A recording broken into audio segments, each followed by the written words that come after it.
Bismillah, Assalamu alaikum wa rahmatullahi wa barakatuh. Welcome to the Virtual Salon, our safe space for Muslims to speak and be heard, to explore and heal together, inshallah. Today's Virtual Salon, we are shifting the pendulum from some of the more sort of societal issues and some of the more political issues that we've been discussing to take it all the way into the home. Okay, so that my panelists today, the people that I've asked to come and join us are people who either are working in the relationship space, either as coaches and teachers, or are themselves community leaders, either with a long experience of helping people through marital issues, or currently working with couples and you know, newlyweds and people who want to get married, you know, from a pastoral point of view, inshallah. So what I would like to do is just invite every one of my panelists to just tell us who they are and what they do. And then I'm going to start hitting you with those discussion questions, inshallah. So let's start with you, Layla, inshallah. Okay, assalamu alaikum. Wa alaikum salam wa rahmatullah. Hey, my name is Layla. I work as a Nizam therapist, which is actually massage for reproductive and digestive issues. But I also do coaching, life coaching, more on the marital side of things, as well as wellness as well.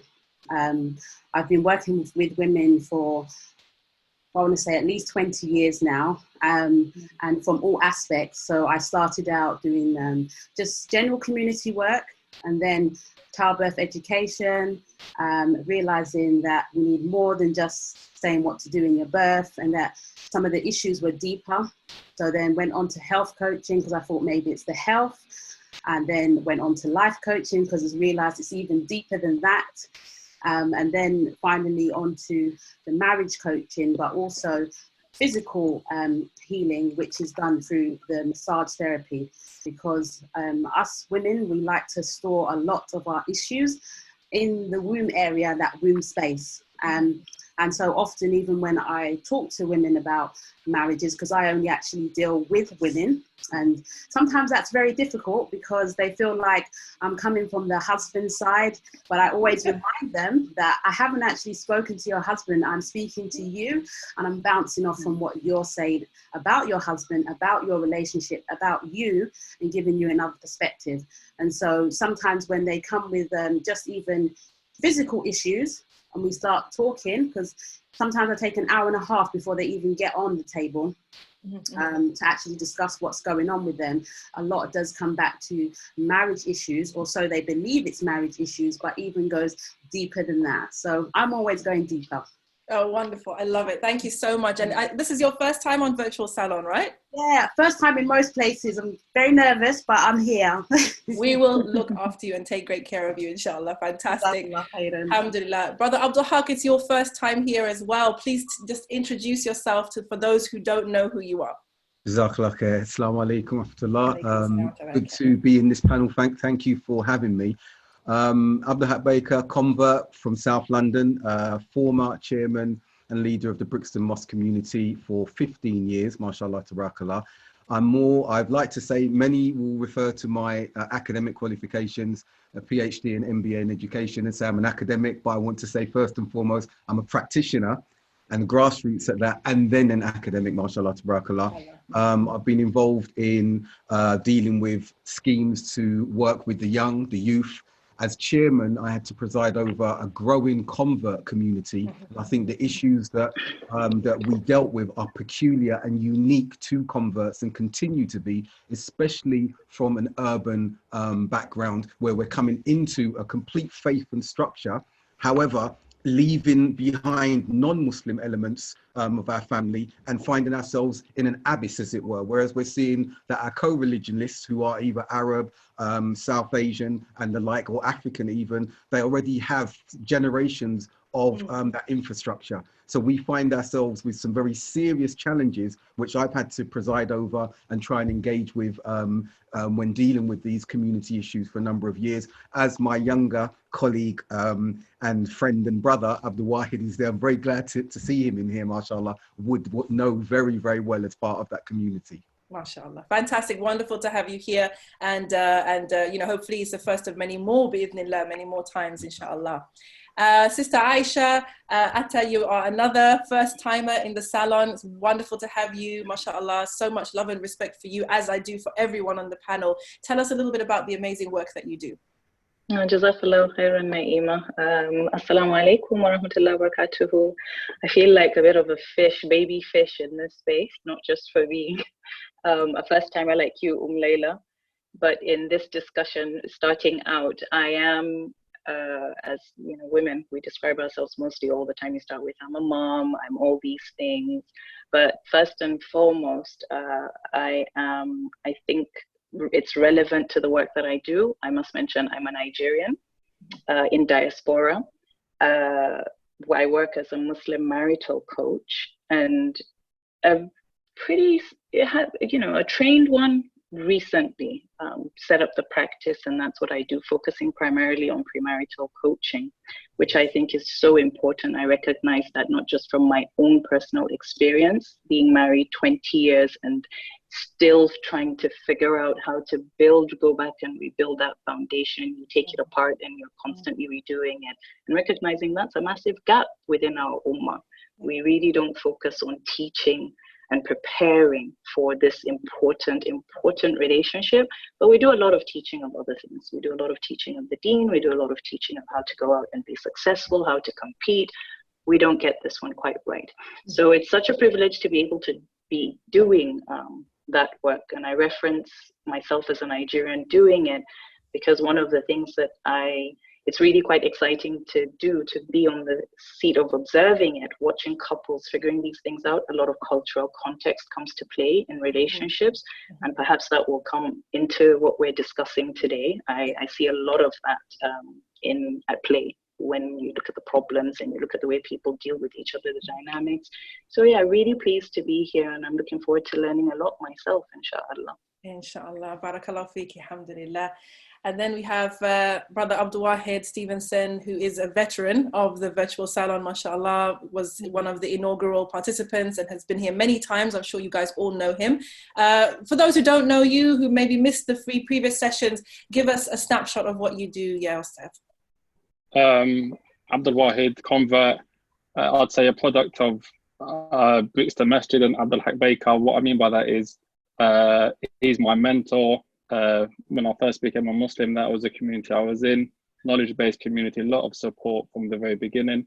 Even in my years as a student in Islamic University of Medina, where I graduated in 2008, back in the UK, Imam of a masjid, and most recently doing a Sharia council in South London, where we do similar to the sister pre-marriage workshops, and before you get married, getting ready for marriage, 8 sessions with the couple, as well as mediation, as well as dispute resolution. And, you know, if it comes to it, divorces, marriages before divorces, but divorces if it comes to it, everything around basically building strong, resilient relationships between the couple. So preventative factors to stop divorces happening where it's possible, obviously. So that's pretty much what I do at the moment. Alhamdulillah. Okay, so guys, as you can see, we've got some really, what I love about this space is that we're all coming to the same topic, but from, you know, different angles. And I know that we're all going to bring, you know, something, you know, really unique to the table. So let's kick off the conversation. And I want to open this question up to everybody who is watching this. What would you say, in your opinion, are the 2 biggest challenges facing Muslim marriages today? When I introduced this particular session, I talked about the general social environment that we find ourselves in, okay, as Muslims, the way that the culture is changing, the way society is changing, the way people are changing, okay, in terms of what they want out of life and what they're prepared to be patient with and what they're prepared to accept. And then, of course, you have the usual sort of personality clashes and family issues and economic situations, and maybe even exacerbated by COVID-19 and, you know, lockdown and the uncertainty that we're in now. From what you've seen, what would you say are the 2 biggest challenges facing Muslim marriages today? Anybody jump in with whatever you feel. Guys, please don't wait. There's no like, okay, I'm going to give you a turn. I'm going to give you a turn. I'm going to give you a turn. Bismillah, just jump in and feel free also to talk to each other. I'm just here as a host. I'm not here to moderate you, because at the end of the day, mashallah, you're the experts. So all of you who are watching, tell us in the chat what you think. And whoever wants to take it first out of the ladies and gentlemen, please, inshallah, go ahead.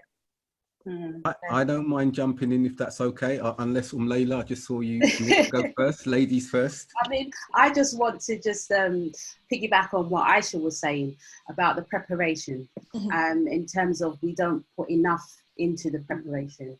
I think it's a great shame, because obviously we have like the Wali set up. And I don't know if it's a breakdown in the community as well, while we don't know enough about each other in our communities, that when we are vetting for spouses, that there seems to be a lack in really doing some research and preparation for the couples. So, you know, we have a system, but I don't know if it's being used as well as it should be, you know. And obviously, even in terms of the couples, having those sessions, which is, I'm glad to hear Abdullah is doing, these premarital sessions, but also just individual sessions with like expectations of marriage, you know, knowing yourself before you go into the marriage. People having these thoughts of coming into a marriage and, you know, they're going to complete half of my deen, and by that they mean they're going to complete me, which, you know, is not what I would say marriage is about. You have to come in there with knowing who you are, so that that person, you can translate that over to your spouse, so that they can get to know who you are, because you have clarity in yourself. So even having just coaching on your own to have a bit more clarity about who you are going into a marriage, I think is something that we should be doing as a community, and obviously the community knowing who you are as well, because that helps with families getting to know about potential spouses for their children. I second, I think, what Layla said and what's been put in the chat already. I agree entirely with that. And I think there are two angles that we should consider. There's the socio-religious and socio-cultural expectations. And when I say socio-religious, one thing that happened, and I think continues to happen, is that we are given references to the deen, Quran, Hadith, and they are given to us prescriptively, and we administer them prescriptively. So we go into the marriage, and there are these set of codes and rules that we are throwing across at our wives, and they're throwing across at us. There's no spirit or understanding regarding the application of those. And so instead of growing together, there are these set of codes that we're all trying to live up to and adhere to. And unfortunately, what then happens is that we then start bringing in us. I'm going to speak from the men's perspective, and we need to understand this. And it took us some time to understand it, that while we're thinking that we're adhering to hadith concerning the rights of the husband over the wife and vice versa, elements of misogyny are creeping in the way that we're using and referencing these particular narrations. But because we haven't had that coaching, as Abu Musa's highlighted, as you've highlighted, Layla, we are thinking that we are getting it correct. And our understanding, and I speak about this in my PhD studies and in a lot of the lectures that I've given, our understanding is very rudimentary and abstract. It's abstract because we are applying it without a context. Now, when you travel to the Muslim lands and you reside amongst the Muslims, and you see how the whole infrastructure is around the couple that are meeting, their understanding, their application, that's an actualized understanding. They have a context. We don't have that in the West, and it's not fostered, especially in convert communities. I think in the other communities, it's becoming that way because there's a detachment between the parents and the younger generations. But we need to move from that abstract understanding and application of the religion, because that's what's damaging us from the very start. I'm reading Quran, and we go and sit with a coach and we refer to verses of the Quran, and Allah says this, and the Prophet Sallallahu said the man should be like this, the expectations of the women are that. But we've also got to look at, when we're placing those expectations on each other, what is the societal context at the time of us placing those expectations? And I'll end on this point. I remember speaking to one of the students of knowledge that I know and close to, an American individual.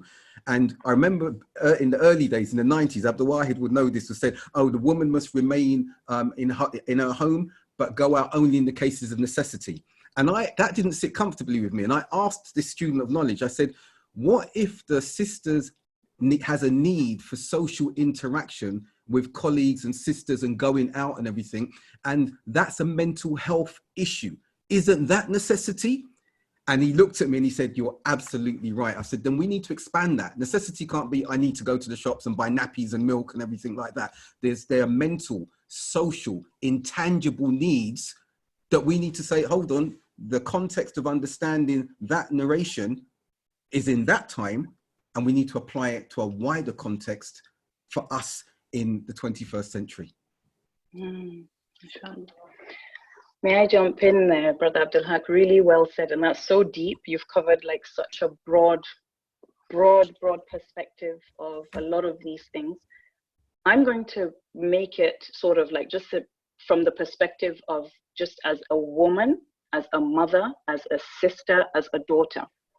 That disconnect that you rightly point out begins very much, in many ways, I guess it's sort of like that hamster wheel. You don't even know where it started from, in our homes. When we parent our kids, when we are passing on traditions and we're passing on beliefs, I think there's an approach that there isn't conscious parenting when it comes to teaching your children about relationships. You expect them to understand and just learn in some, almost like with osmosis.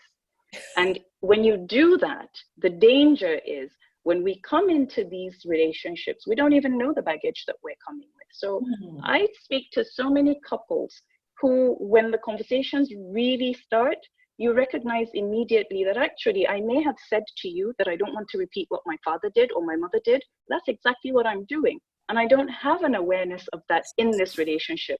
I said to you that I accept you as you are, but actually I want you to be exactly like my dad. I want you to be, to exemplify what I saw in my home. And we are not having that conversation, whether it's at the beginning or even with ourselves from the start, to even know what's a good, healthy relationship other than the Quran verses and the Hadith, as you said. Where is it applicable? Can I look at couples? Can I bring up examples of how a couple, this is what is role modeled and what I would like my relationship to be. We have the blueprint in the Rasul Sallallahu, how he lived, how he conducted himself. And I think part of where it's missing is we don't pull that up in our day-to-day lives ourselves to show our children, and then when they become adults to be able to look at, there's a failure there, but we quote the verses. We will quote the verses.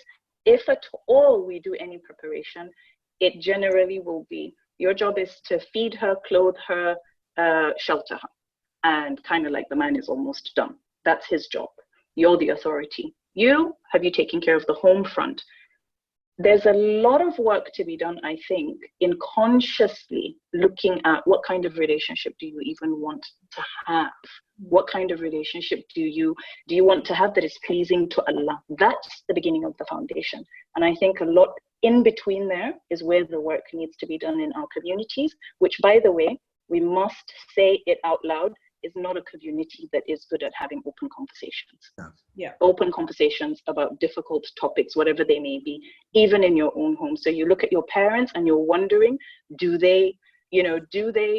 what I see on TV, which we need to remember. Our children take example, however much we may hold up the hadith, the seerah to them, they're looking at their environment, right, and that's what they're absorbing, right, the examples there. And you have to counter that actively as much as possible by being able to say, okay, this may be what's out there, but we have better.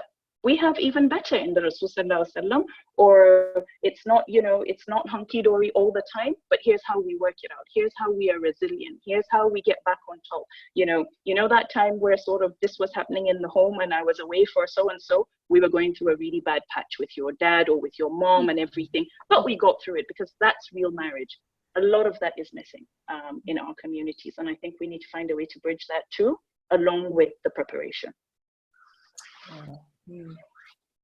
Brother Abdul Wahid, what are your thoughts?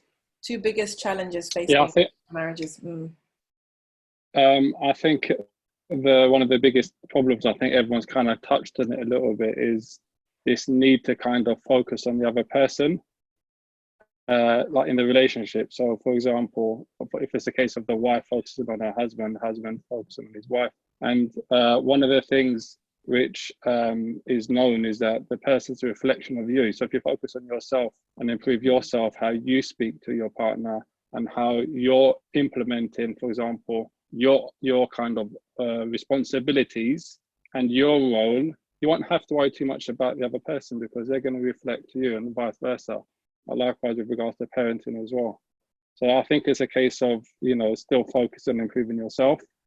And inshallah, you know, if there's compatibility, you know, you're going to find success in the marriage anyway, without having to kind of, you know, look at the other person and hone in on their, you know, responsibilities and stuff like this, you know. And if there's not compatibility, then, you know, divorce is always an option. Do you get what I mean? So meaning that there's really isn't compatibility. One person, you know, isn't suitable. There was a mistake made, but hopefully the purpose of marriage workshops is to kind of bridge that gap and try to remove that, you know, or lessen the risk of that happening. It's not to say it won't happen. It can happen after 20 years or whatever, but you lessen the risk of that happening. And I think there was a very important point that the sister Aisha mentioned, that it's automatically assumed that, you know, the couple know what a marriage is supposed to look like. You see what I mean? But in reality, it's not always, that's not the case. You know, especially when it's in our situation,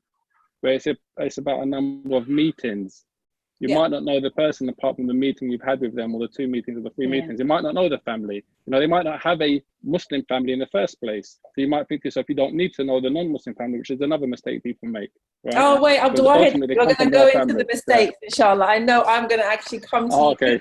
We're going to talk about the mistakes that people are making right here, because I know, mashallah, you have some very strong views on this issue, mashallah. But you mentioned the word compatibility, right? And I find this so fascinating because there's a book of Gary Chapman, who wrote The 5 Love Languages. He has a book called Things I Wish I'd Known Before We Married. And in that book, he talks about how a lot of people, maybe not so much Muslims, but in general, people think, if I like this person and they seem to tick off certain things off my list, I should marry them. Yeah.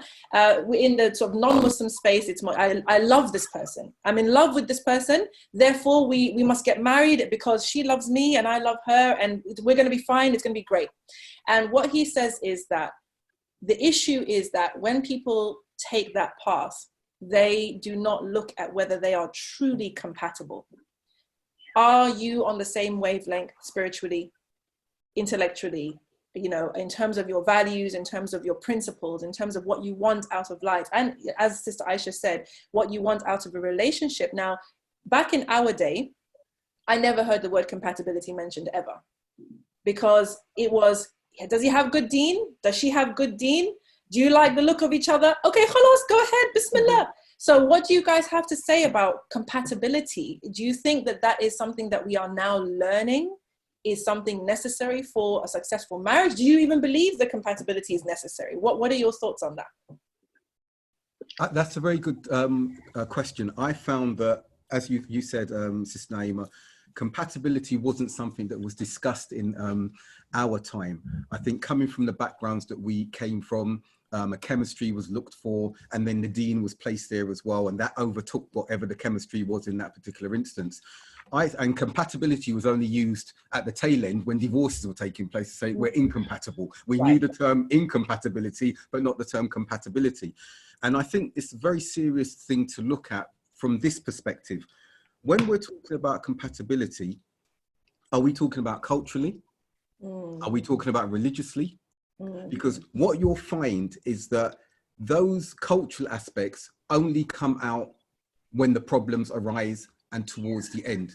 And I'm going to speak as a black convert now, if I may. And you'll find that if you're in cultural marriages, and I've seen this from colleagues, if you're in a cultural marriage and there's problems, if the individual is South Asian, African, I'm half Nigerian, half Guyanese, so I have cross-cultural roots, like yourself, Sister Naima, like Abdullah, I'm not sure about our other 2 sisters. But then what happens is that they can tap in the predominant culture from where your partner comes from. They can tap into that even if they didn't agree with you marrying in the first place. So if it's a South Asian, she can go back and show that she's having problems. And suddenly that black partner is, well, we told you about black people from the start. And societal prejudices kick in and racial connotations start kicking in. If it's a white sister you've been married to, or a white brother, and it happens to be a black sister, and they go back into their privileged environment, whatever that may look like, the one who suffers or is looked on with a negative connotation happens to be the black convert or the black individual. And so when we're talking about compatibility, are we talking about culturally here? There are other aspects with personality and the like. I do understand that and I do get that. But I think that we need to be very, very careful when we traverse this road of compatibility. Deen is important, but as we've said, it can't just be deen prescriptively. It cannot be. It will not work in that particular way. We do have to look at cultural elements. We do need to look at social elements. And the last point I would make on this, and it's taken many of us a long time to learn this lesson. Brothers will marry and they will look at, we have to provide for the woman, and they expect a weakness in the physiological, psychological makeup of the woman. So they are going, we're going to be that knight in shining armor. And I say, whoa, slam the brakes on, because many of the women that we know and sisters that we know are not from that damsel in distress ilk. And what needs to happen, like we would do before we were married, okay, or before we became Muslim, is you've got to look at someone who's on the same or similar level to you. Because as a husband, you want to be able to show vulnerability and trust the woman that you're showing that vulnerability to, knowing she can absorb it, knowing that she can use that strength and ability she's got to counsel you. You should not be the one to expect that she is the one to be the weaker and the fairer sex, and that I'm the doer, the provider, the emotional support, and she's just got to be at home nurturing the children and being at home. No.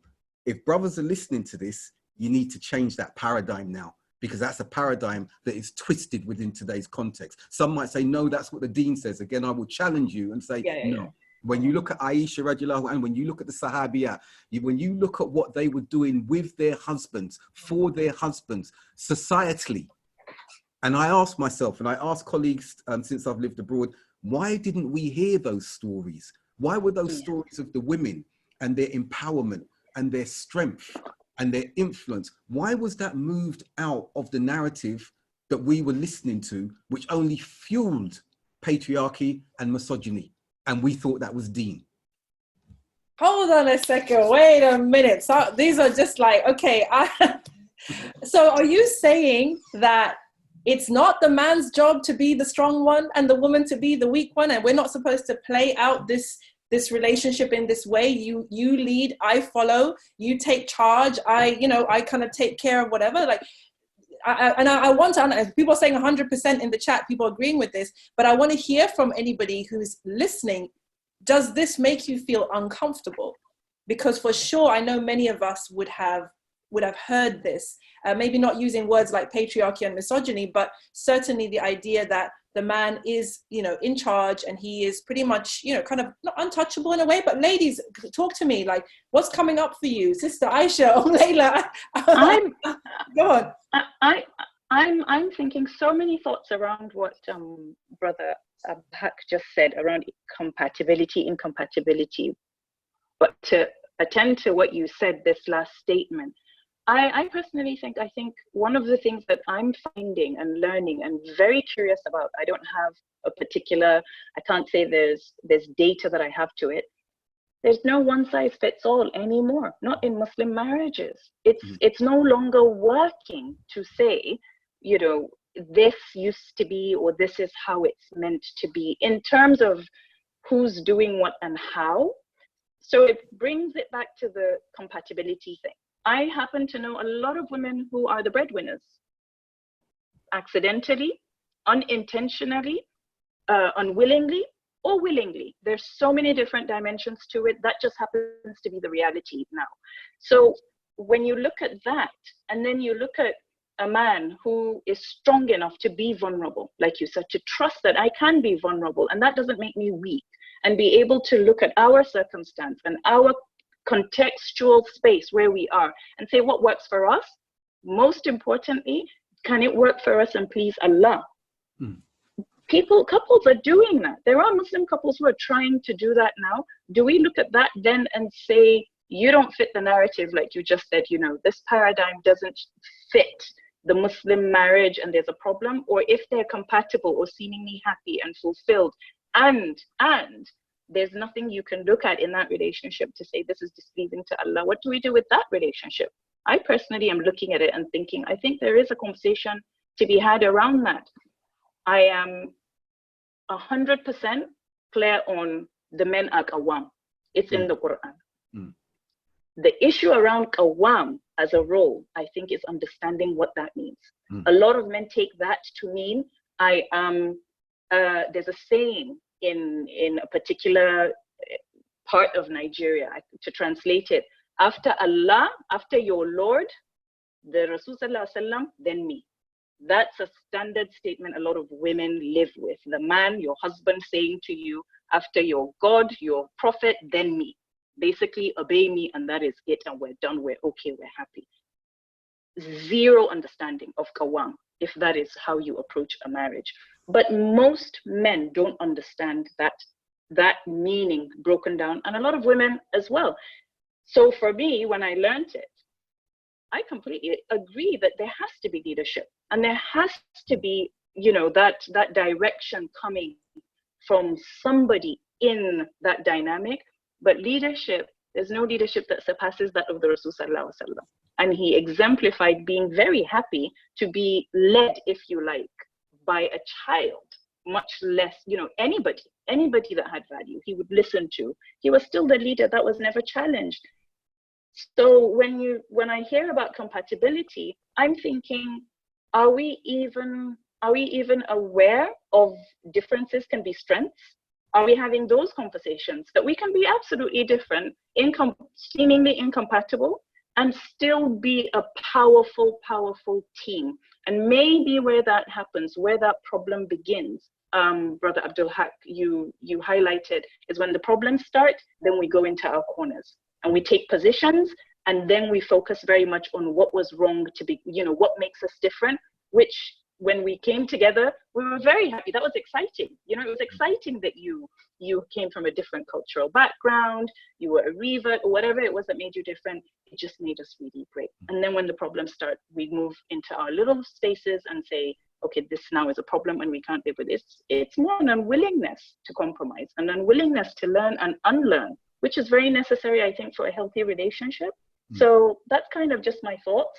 It's not coming from a space, as I said, there's no data, but it's kind of what I see, sitting in the seat that I see.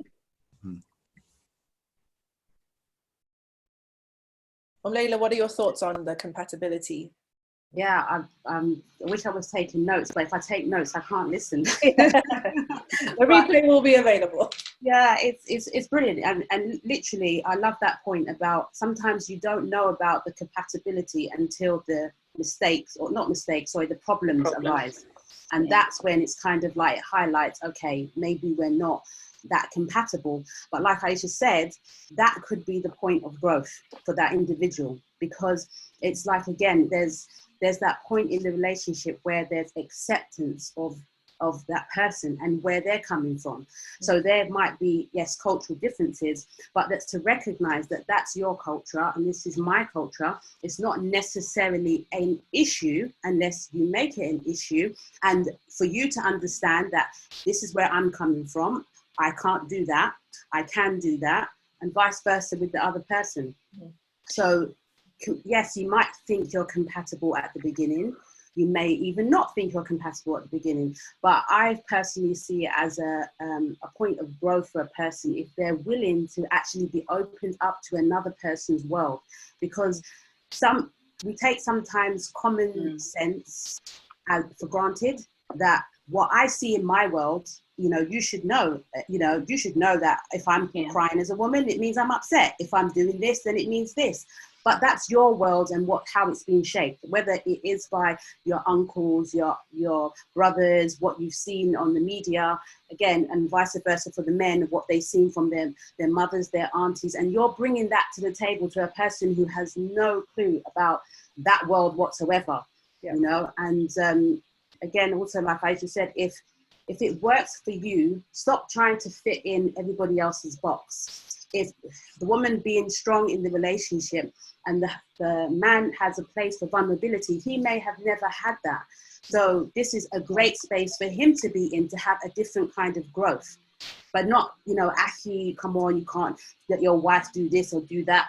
It's again back to individuality of knowing who you are and what do you want out of this relationship. What are you looking for in the marriage? What do you need to thrive in the marriage? It's taking those kind of things as well, inshallah. I love that. And, you know, just bouncing off on what's been mentioned, I think one of the things that, you know, is interesting, because it seems to be missing almost from the discourse, and that is, you know, what a few of you mentioned about the other elements of a marital relationship that are not to do with rights and responsibilities, but are more to do with the emotional side and the, you know, the intellectual side, but mainly the emotional and mental side. And, you know, somebody mentioned in the comments that there need to be more sermons about the relationship dynamics between the Prophet Sallallahu and his wives, and actually breaking down what was really going on there, because these were human beings operating in a context. And I feel like, you know, some of you mentioned, you know, when the discussion is about sort of my rights and my responsibilities, and I'm supposed to do this and I'm supposed to do that, I feel like the conversation within the Muslim community it's almost like it's at basic level. So, you know, Maslow's hierarchy of needs, right? The bottom level of needs is basic necessities. It is food, water, shelter, okay, and kind of safety, right? I think safety is at the bottom. And then the higher up you go in the hierarchy, the more kind of, I don't know, fancy the needs become. It's now emotional fulfillment, you know, feeling like you belong, a sense of belonging, a sense of accomplishment, self-actualization. And I feel like our conversations within the Muslim community seem stuck at that bottom level. He feeds you, he clothes you, she takes care of the house, takes care of the kids. And it's like, okay, but is there not space for us to now elevate to a place where it's actually, we're talking real relationship stuff here. We're talking about sincerity. We're talking about character. You know, we're talking about, you know, how it is that we are actually living with our wives on an emotional level, psychologically. What do you guys think about that? Do you think that I'm going off on a tangent there, or do you think that there's something there? Can I ask Abdul Wahid a question on what you've just said there? And I think that's very important. I think, Abdul Wahid, from the lessons that you're doing in the counselling, would you agree, when I mentioned vulnerability, I think we've got to realize that there's a strength in that, in being able to share that and display that with your wife.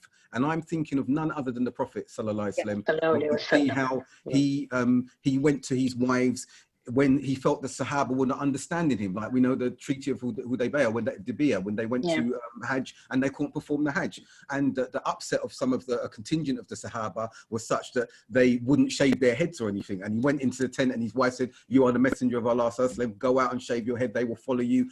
And he went to her for counsel. He was feeling vulnerable. He was feeling unsure he's a messenger of Allah, but he was feeling unsure because of the upset of his companions.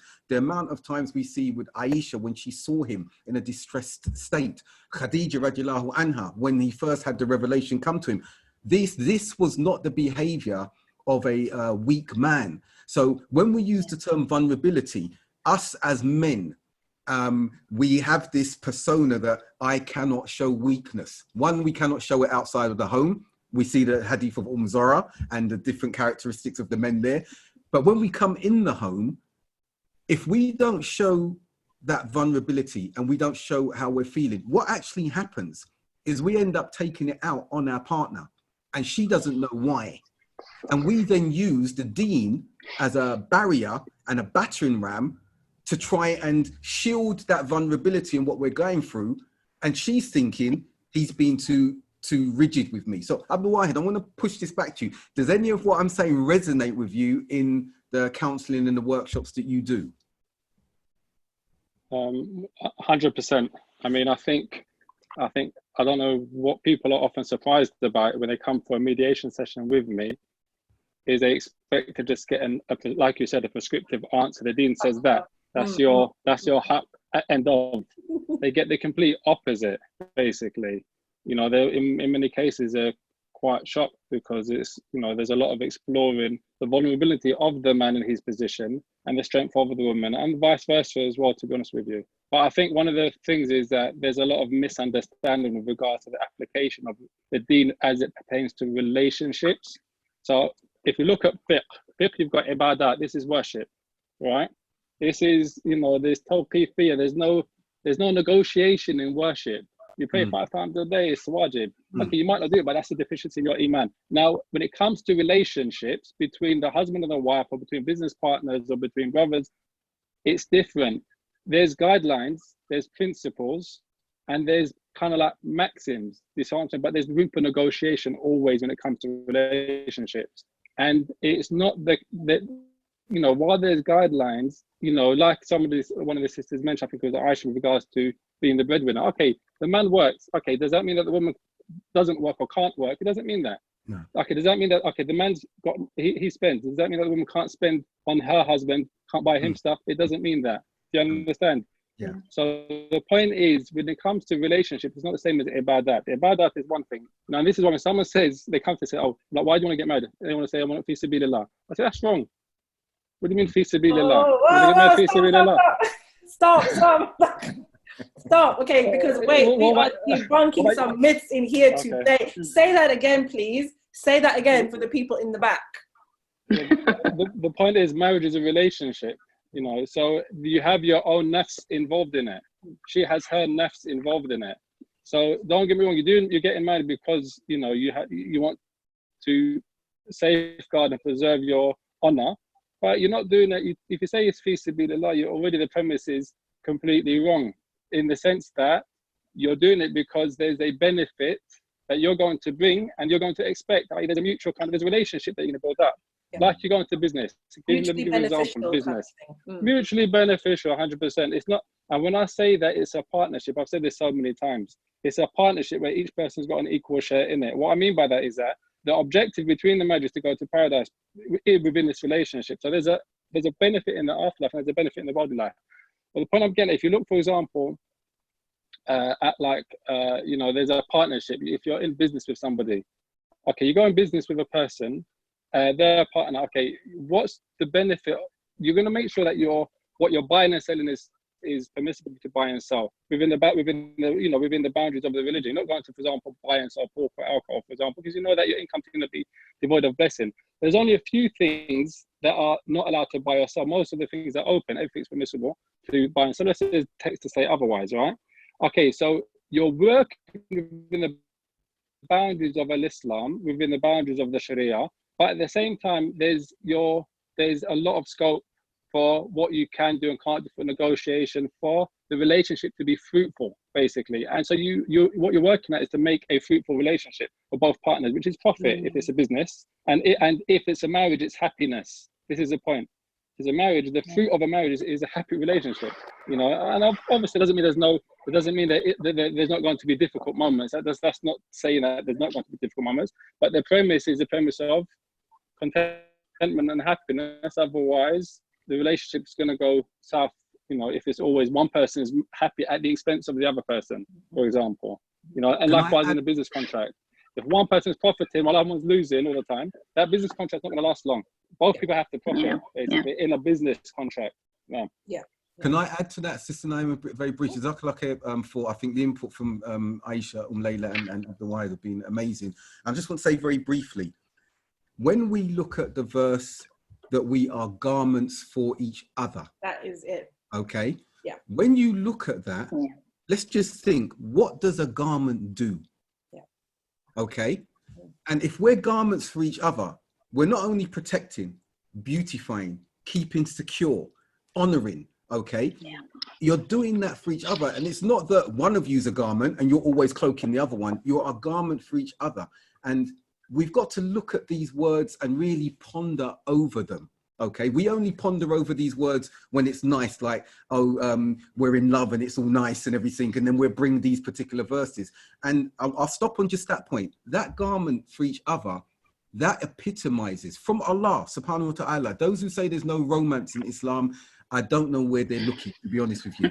But when you look at this now, garments for each other, that epitomizes a love that is unmatched with anything that the Western world, the non-Muslim world can bring. And we've actually seen the examples of that in our Prophet Sallallahu. We've seen the examples of that in the companions, like Umar's forbearance with his wife really browbeating him on occasion and him showing patience, with Ali radiallahu anhu being jealous of the siwak that his wife was using. The siwak, us won't care if our wife is using siwak and everything. Imagine having that jealousy over a siwak, an instrument that's been used for cleanliness. We need to understand what love means in its comprehensive term, because I've heard couples, and Abdullah, you may have heard this, when I used to counsel, not to the degree you were doing as the chairman of Brixton Mosque, I was sitting with couples and I'd say, right, let's talk about love. Do you love each other? And he would say, I love her fi sabilillah. And I'm like, okay, yeah, we put that to the side. Do you love your wife? Do you love your, I love him fi sabilillah. I said, well, do you know what? So that's the same as you loving me. And the husband would get all uppity. I said, now we're talking, because we love the Muslims fi sabilillah. We are talking about, I think there are two types of love, Abdullah, as you know. There's the love, the universal love, and there's that one that is put between us from Allah subhanahu wa ta'ala. And men are afraid to talk about love in that sense for their wives. They are afraid to talk about it because, again, they think it opens a vulnerability that shows a weakness, and they're afraid to show their wives that extent of their love. It goes back to Sister Naima, what you said, I'm paying for this, I'm keeping the bills, no, that's not love, that's duty. Subhanallah. May I come in here, Brother Abdul Haq and Brother Abdul Wahid? So you're speaking powerful truth. And my mind is racing and I'm thinking, these are knowledgeable brothers who understand this deen, are applying it. Do you think that part of the challenge, and we really should probably open this up to the audience, part of the challenge facing the Muslim Ummah and marriages is that, this is what I see, correct me if I'm wrong, that the men are not seeking ilm as fast or as much as the women. The women seem to be way ahead in this understanding. I would hazard that the majority I meet, they know these stories. They know the romance that is in Islam. They understand what a garment is in a marriage. They yearn for it. That is what a lot of women come into marriage even for, not just the fi sabilillah, but for the men. This is news. This is news. Newsflash. What are you talking about? What are you talking about? Didn't hear it, don't know it, are missing that context. Do you think that is part of the problem? Abdul Wahid. I think when it comes to obviously a relationship, between the husband and the wife, then there's so many causal factors. I do think one of them could be, for example, the immaturity of the man at that time in the relationship, in the time that he's getting married, compared to the maturity of the woman, like you're mentioning, her level of knowledge, his level of knowledge. But generally speaking, it's, in most cases, not in every case, but in a lot of cases that I've come across, I don't want to say it and bash men, because I know that there are a lot of terrible wives out there as well. I'm going to put that out there now. There's a lot of terrible wives out there, and I think it's, in my experience, it's an equal number. Right, with regards to, when I'm doing mediation and stuff like that, I've seen some really, and this, sometimes these wives are the ones that are more religious, sadly, they're the ones that are more religious, and they're the ones that are acting more ignorant than their less religious husbands, in their words, basically. But going back to your question in regards to, men not being as mature Islamically, knowledgeably, I think it could be put down to the fact of, how they express themselves. I think, like Dr. Abdullah Baker speaking about, they might not be, in tune with expressing themselves in a way, and it's not necessarily by lack of want. You see what I'm saying? It's just by lack of maybe, you know, could come back to how they were brought up, the society, what the community says of them, how you have to be a man. There's so many different things. No, but I think the point of getting married is to kind of, one of the benefits of the marriage is going to be to kind of change that. Hopefully, you know, that's the positive impact that the wife can have on her husband. You know, there's a lot of exchange going on when there's a marriage, and beneficial exchange. This is a point. It has to be growth. Yeah. I completely agree. The reason I think, oh, so sorry. The reason I asked that is I was just wondering about the reality. I was just kind of making the connection, trying to think about what the reality is and what theoretically we are comparing. It's that just makes me wonder that is there something to look at there, and beginning with myself, by the way, as I say that, because I'm the mother of a young boy, a young male as well. And you look at that and you wonder, how are we, you know, conditioning them? How are we raising them? How are we teaching them? What are we exemplifying? And is there role modeling to be done to bridge that? That actually there is such a huge responsibility on you to gain and seek ilm and make sure that you are certainly able to lead your family in that regard, in understanding. That's just something that I'm curious really. I just want to jump in here because I feel like we're at cross purposes, I feel, because when it comes to seeking knowledge, a lot of people know a lot. Okay, a lot of people know their rights, their responsibilities, and as the brother was saying, sometimes it's the more religious people who actually behave the worst within the marriage. And I think I could be wrong here, but I feel like there is a focus on the theoretical aspects of the deen and the fiqh, which completely, it's as if there's no emotional intelligence at play. So you can have somebody who's done alima courses, been to Medina University and all sorts of things, but can't communicate, doesn't have any emotional intelligence, doesn't know how to kind of gauge his wife's mood and these types of things. And I really think, you know, like Abdullah had said, a lot, I think with our men, and I say our men because they are our men, and especially as women, you know, again, let's talk about the genders being garments for each other, because this is something that I've noticed within the Muslim community, is that there is this sense of brothers versus sisters. The brothers talk to each other about the sisters talk to each other about the brothers, but really we should be covering each other and wanting the best for each other, because at the end of the day, we're all going to be parents of, inshallah, boys and girls. So as a mother, I can't hold animosity in my heart towards Muslim men or brothers because I'm raising one. And maybe I'm married to one, you know? So I think that let's maybe see that as a community, we are failing our boys and we are failing our young men because we are not allowing them to explore themselves emotionally, express themselves emotionally, and feel safe enough to communicate. We're not teaching them how to be partners. We're not teaching them how to be husbands. We're telling them, this is the haq, this is the right of your wife. You have to do this, you have to do that, you have to do that. And they can know that all day long. But even if they do that, if they don't have emotional maturity themselves, right? If they themselves don't understand, like, well, why do I feel this way? What's coming up for me? How can I communicate this? Is it okay? Is it safe?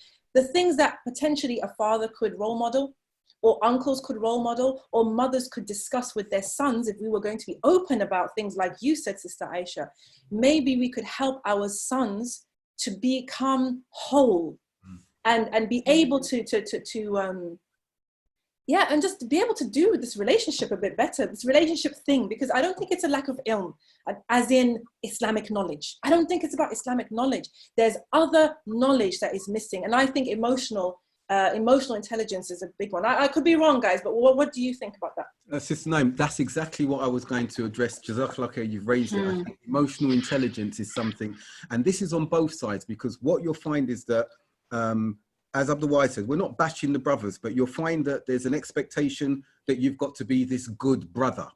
And some brothers would understand what I'm saying. So if you're in a particular peer group or your particular entity, and you come, the brothers, the sisters are looking for a husband, they say, what's the brother like? He's a good brother. He attends the classes. He does his 5 days, so like that. So the brother then says, right, I've made that. But there's nothing around his emotional intelligence. There's nothing about those emotional and behavioral traits that you can determine. So I'll give you an example. Those of us who've got grown children, there are those who've gone looking for husbands or daughters, wives for their partners, and they've seen all of that. They've seen all of that on the surface. Yeah. Good deen, 5 salah, going to the classes. Yeah. They've spoken to the parents about these things. And the parents said, yep, tick, tick, tick, tick, yes, tick. Yes. But what's happened when those couples have come together and shortly after you've realized, hold on, there's some serious problems here. Yeah. But we saw he praised, his parents said this, his parents said, but then hold on a minute, he doesn't respect his mother. He looks down and treats his sisters very harshly. Or if it's on the female side, the way she interacts with her father, she's disrespectful, she's disobedient, she belittles and emasculates her brothers. But those things were not looked at because she wears hijab, niqab, she's doing the classes, he's praying, and the emotional aspects and the level of emotional intelligence, which is present all of the time, whether we like it or not, with whoever we interact with in the workplace or at home, has not been examined, not even once. So emotional intelligence, Sister Naomi, is a very important aspect to pick up upon. And the last thing I want to say before I hand over to yourselves again is, and this is speaking to sisters, a lot of sisters come with expectations to take because they know their husbands are coming with that paradigm of I've got to provide, I've got to this, and they come to take. So once their husbands have started providing and they're sticking with that provision, then the goalposts change that you don't love me, you don't show enough attention, you don't show enough time. And then the brother becomes stuck because like, I don't know how to do this. This is not what you told me in our meetings. This is not what we discussed in our meetings. Then he feels threatened. And us as men who don't want to show that vulnerability, as Layla said, we then like, okay, we're incompatible. Let's move into our corners now. Because what you're asking for now was not what you spoke about in the relationship. You wanted me to provide this and this and this and this. I'm doing it to the best of my capabilities. And then the split becomes ever wider. I'm struggling with this. I have to say, I'm really struggling with this because we grew up in a context, didn't we? We all saw romance played out. We know what love is supposed to look like. We know what it's supposed to feel like. We know the songs, we know the poems. That is part of our cultural lexicon. So someone make me understand how or why a brother or a sister would expect to come into a marriage now and khalas, like, I don't have to do any of that. Is it this thing I've heard people say that, you know, men at the end of the day do not want to do romance and they don't want to do any of that stuff that women like. They only do that because they have to in a particular social context. But in an Islamic context, they don't have to do that. Because as long as I'm providing and I'm the head of the house, you are going to give me what I want regardless. Like, I don't have to romance you. I don't have to buy gifts or anything like that. Where is that? Where is that? I don't get it.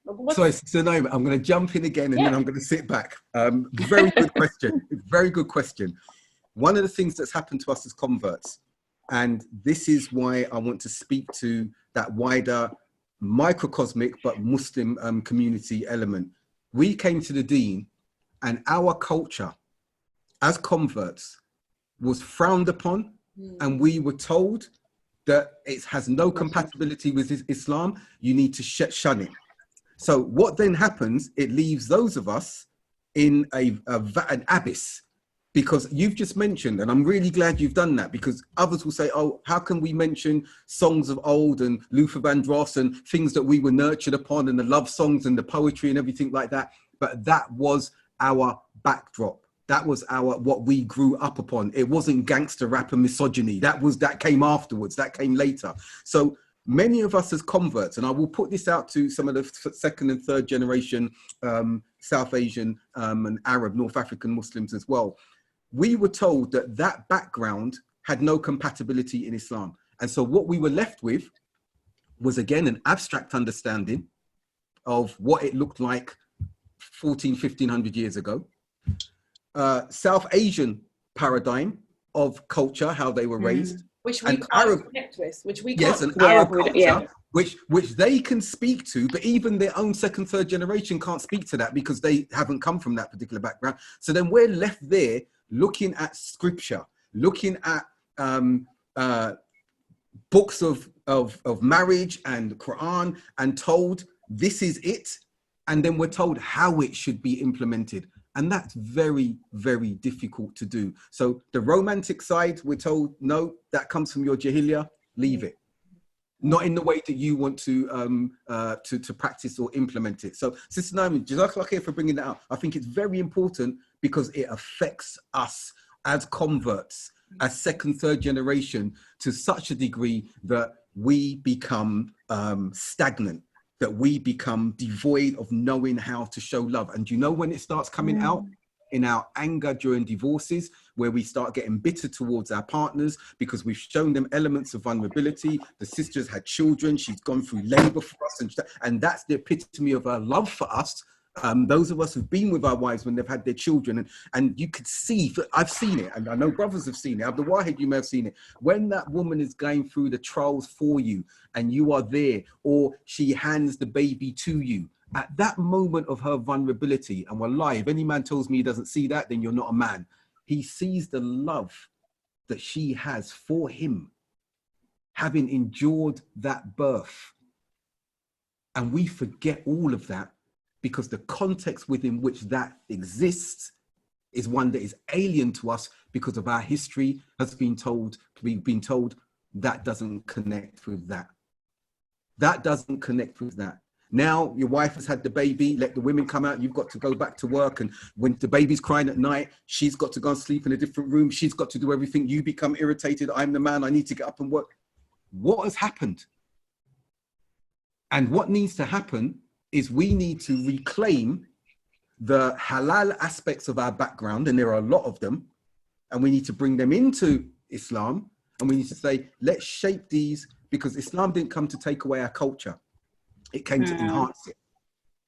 So sorry I jumped in again with that. This I've been speaking about very recently with a number of brothers and individuals, and some are getting it, some are not getting it. But I say to those from the predominant cultures, stop telling us that our past and what we've come from is completely impermissible for us, because then we're left with no platform whatsoever.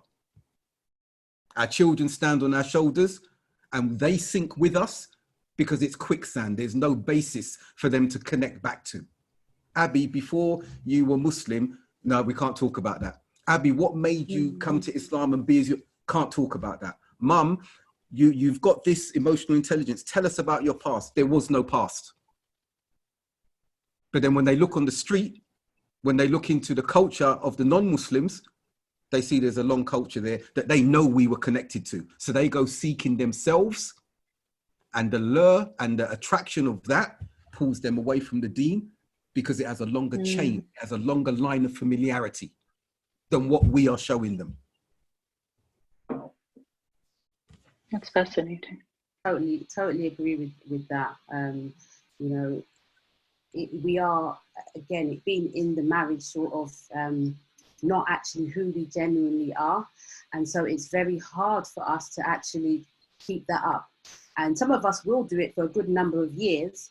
And what we are seeing is, like, it might seem like there's a lot of sisters who are learning more about the deen and knowing about their rights, but they're doing it on not just the deen level, but also in terms of going through the coaching process. So there's that growth difference. They're growing, and then they're actually forgetting, okay, even though you've grown now, prior to that, you was a certain way, which wasn't actually who you were at the core. And you're presenting that to your partner, who's then trying to actually figure out, like, well, what happened to the person I was with before? So I think you get that same thing of, like, okay, reversing those roles, where now the woman knows her rights and she's like, I want my rights, I want this, I want that. And the man's like, whoa, like, and vice versa, how it was before. We were saying about these roles changing around. So it's a lot of growth and looking at how are we showing up in the relationships when we're going through our own personal growth, our own personal change, whether it's religious, spiritually, mentally, physically. Then bearing in mind that your partner's been with this person who they believed how you was because of how you presented yourself, and now they've got to suddenly be like, okay, she's changed and she's changed the bar post. Give them time to actually catch up with you. So even when you said, Naima, about we've got all of these past romantic music or whatever, our culture, you know, that is sometimes an assumption that that person, even though they are a revert maybe, we think that, you know, again, they must know what romance is because we're coming from the same kind of place. But again, two different worlds. Even if you're from the same cultural backgrounds, you can have two different worlds. So whilst you might have experienced love in Jahiliyyah, but not maybe in the Deen, it might have been the reverse for that person. Yeah. It wasn't love. It was just, you know, this is how it is. She's a man. You know, he's the man. I'm the woman. That's how it is, and that's how they've been raised. So again, it's just looking at the differences and how can we get the other one to understand what are our differences and how are we presenting ourselves, because we have to look at the role that we're playing. So even when you're talking about we're the ones that are raising these boys who will become men. So it's not just a case of the men are the ones that are showing our boys how to do it. We're showing them how we are showing up as wives and as mothers. So they're then projecting that as how we should treat their wives, who will be their children's mother. So we have to take that responsibility as well. It's you know, it's never anybody's fault. It's about how have I shaped this relationship, whether it's the children or, you know, the husband and wife, and what role am I playing it? We can say, yes, the brothers are very immature, but then, you know, when we say they're acting like... But we allow that. We allow that. Right, exactly. We so have what our own part to play. What role are we playing when we're saying they're immature? We're playing the mother. Yeah, yeah. We're playing that role of nagging and saying, you never do this and blah, blah, blah, you should do this and you're being irresponsible. What about the children? We're playing that mother role, so they only have that chance to play the son role. But you look at that same man who goes out to work and he's an employee, he listens to his boss, he does his job well, he's good at his job, or even if he's the boss and he's in control of people, he's playing a role where he has that level of maturity. So it may not be that it's unfamiliar to him, but in the environment that he's in and the role that the two of you are playing, that's, you know, that's the role that he sort of like falls into, because, well, that's the role she plays. And so, and that's where I always come from, you know, when women, because I only deal with the women, want to say to me, how do I change my husband? I said, it's not possible. You have to change the role that you're playing with your husband so that there's no room for him to be able to keep playing the same role he had before. But first of all, you have to get comfortable in the role that you know you want to be in now. Because if you've been playing something for all these years, it's not fair to say, just because I've had an awakening now, that he's got to change. Yeah. No, you've got to show him the change through your actions, through what you're doing, for what you're saying, what you're accepting, the boundaries that you put up, healthy boundaries, and where you're allowed yourself to be a bit more vulnerable, because some of us women are not vulnerable as well. Yeah, that is a thing. Yeah, we come up and say, no, I'm a strong woman. I know what I want. This is how it goes. No man ain't treating me like that.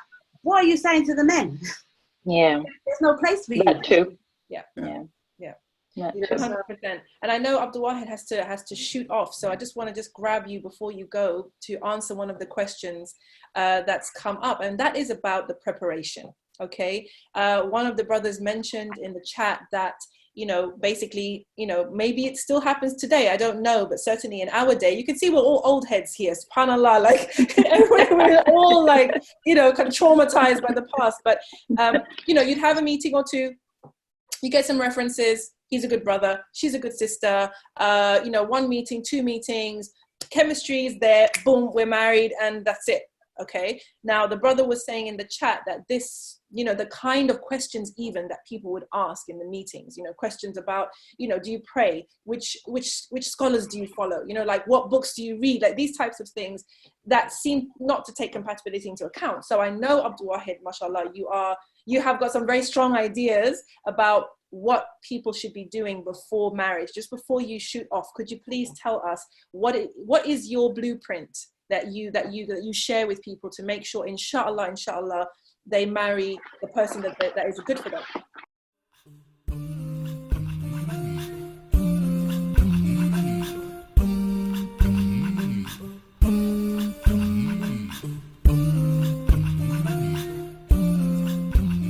If you enjoyed this conversation and you would like to become part of the Virtual Salon family, consider becoming a patron. From just £5 a month, you can get access to our chat community, to be invited to our live sessions, and get exclusive content that we only create for our patrons. Be part of the movement. Sign up on Patreon today.